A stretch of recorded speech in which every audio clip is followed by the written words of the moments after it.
what you're going through is light. What you're going through is lighter than what you think of it.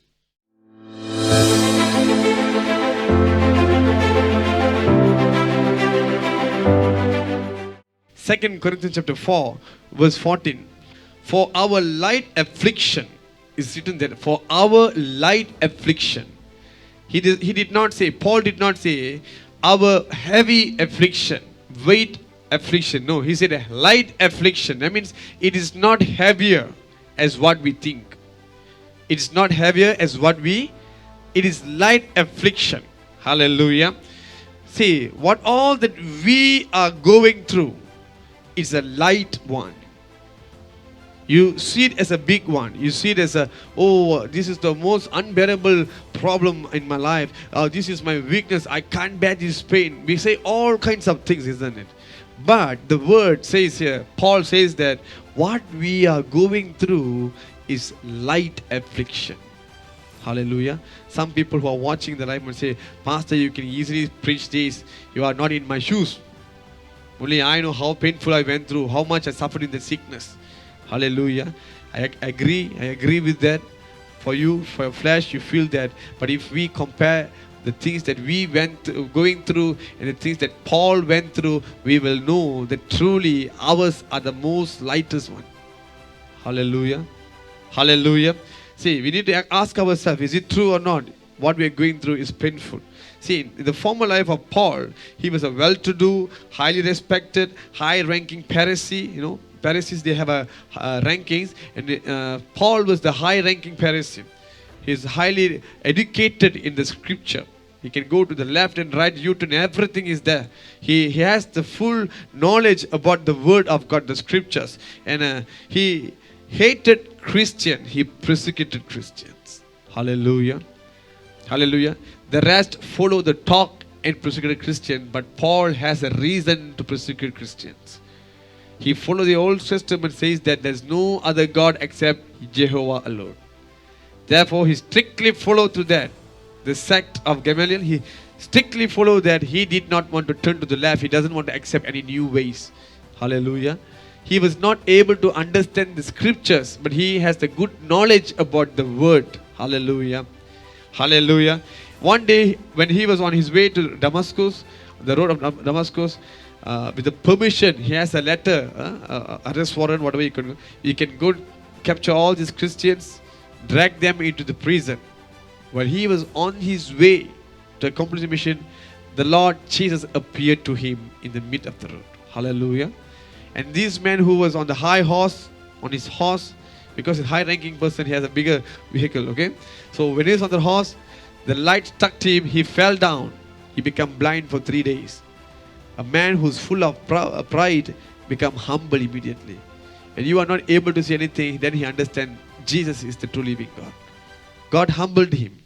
And in the book of Acts 9 verse 16, when the Lord sent a prophet called Ananias to go and talk to him, heal him, okay, so he can receive his sight, the prophet trembles. He said, Lord, don't you know that this is the man who comes to destroy us? And the Lord said, read for me. For I will show him many things he must suffer, that he might suffer for my name's sake. For my name's sake. Paul was chosen so that he will suffer for the name of Jesus. He made the life of the Christians miserable. And the Lord said, never mind, I will choose you so that you will go through a miserable life for my name's sake. Hallelujah. Hallelujah. No, that is not a punishment for him. That is not a punishment. Paul did not see that as a punishment, but as a great privilege to suffer for the name of Christ. Hallelujah.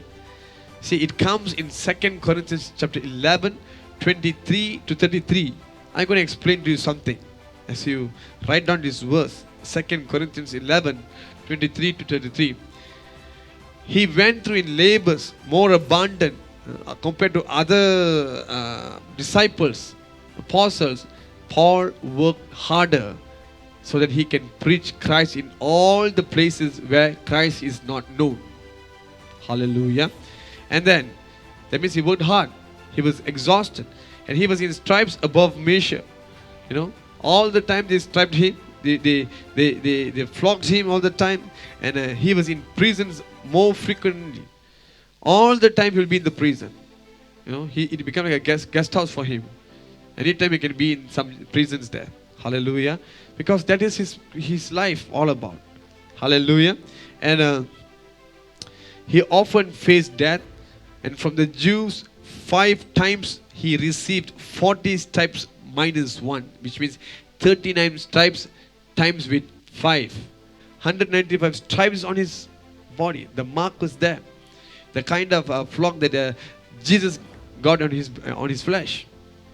5 times more than what Jesus went through. Hallelujah. And he was once stoned by the people. Stoned by the people. Okay.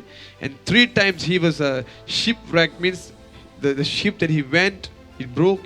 It almost drowned him into the sea. Okay. Means life challenging situation. He had to swim for life. And a night, a day, he has been in the deep, in journey, often all the time, traveling here and there, walking by foot. Before he accepted Christ, he had a horse. They gave him a horse. But now, since he had accepted Christ, there's no more transport for him. Has to walk, move here and there. Hallelujah. Like us, if you're rich, you can have a car. If you're rich, you have to walk by your feet. That's what Paul went through. Hallelujah. He chose to go through, endure all kind of hardship for the sake of Christ. Hallelujah. Hallelujah. He was in perils of water, in perils of robbers, in perils of his own countrymen, the Romans, in perils of the Gentiles, in perils of the city, in perils of wilderness, the perils of the sea, the perils among the false brethren, where false prophets will be there, will deceive him. Oh, come. And then nicely get him to trouble. Hallelujah. False prophets, and also without sleep, without food, hunger and thirst, without clothes, all kinds of pain. He's not a man who used with all these things, He lived a well-to-do life. But now suddenly everything turns up and down. The kind of pain that Paul went through. We are praying, asking the Lord, I love you so much, Lord. I will do anything for you. But when we look at the life of Paul, are you willing to carry the cross? I'm asking. Oh, Pastor, this is too horrible. I can't do that. I'm expecting for a dream life, settle with a family, have a big house. But look at the life that God has chosen for the believers. Believers means not Paul alone, all of us. Hallelujah. This is the kind of life that we should choose. If you love God, all this is nothing. Hallelujah. Hallelujah. In 2 Corinthians 12:7, it's written that he was given a thorn in the flesh, a messenger of Satan to touch him, to torment him. Hallelujah. That means there's sickness as well. In that sickness also, he did not take rest. He keep on running to preach the gospel. Hallelujah. And he was abandoned by all his friends while he was in the prison. Those who said, oh, Paul will be with you, will never let you go, they all forsaken him. In the book of 2 Timothy chapter 1 verse 15 is written there. Hallelujah. And 2 Corinthians chapter 1 verse 8 is written that he most of the time gave up his life, thinking that this is the end of his life. Hallelujah. The kind of suffering that Paul went through is immeasurable. Immeasurable compared to all the other apostles. Some of them did not live that long, but he lived daily and died for Christ daily. Hallelujah. It's easy to die for Christ once than living daily for Christ. It is easy to die once as a martyr for once. It's only once, like Stephen. But to live for Christ daily is the hardest thing. The pain was truly hard for him. He went through that. Hallelujah. Hallelujah. Now tell me, which is painful? The words that your parents scold you, the words that your spouse spoke to you, the words that your children told to you, or the pain that Paul went through, which is painful? Hallelujah. Both we and Paul are going through the same situation. Persecuted. Okay? But we are saying that we are not able to bear this pain anymore. I don't want this life anymore. I want to go away from everything. Hallelujah.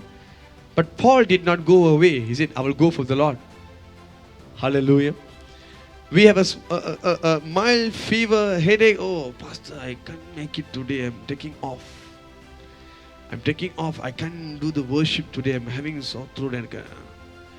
But look at Paul. He was in sickness as torn. He came. He fulfilled the will of the Lord. Hallelujah. What inspires me, Lord, in the Bible is the story of Paul. When I see that in all the circumstances, he did not give any kinds of excuses to skip the work that God has given him to do. Paul could have said that I'm too tired today. I want to take a good rest. Tomorrow I'll do my work. He did not take rest. 12 midnight, he was praising God, worshipping God in that pain. And the Lord was so touched by him. The Lord himself came down. When you begin to worship God, He is there beside you. At the moment the Lord came down, the prison was shaken. The rest of the people was also saved on account of Paul. Hallelujah. So this is what you should understand. If you don't count all this as a valuable thing, you will not feel the pain. It will be a light affliction. It's a light affliction. It is nothing. Hallelujah. It is truly nothing. Hallelujah. What you are going through today in your life is nothing compared to the joy that you are about to receive in your life. Hallelujah.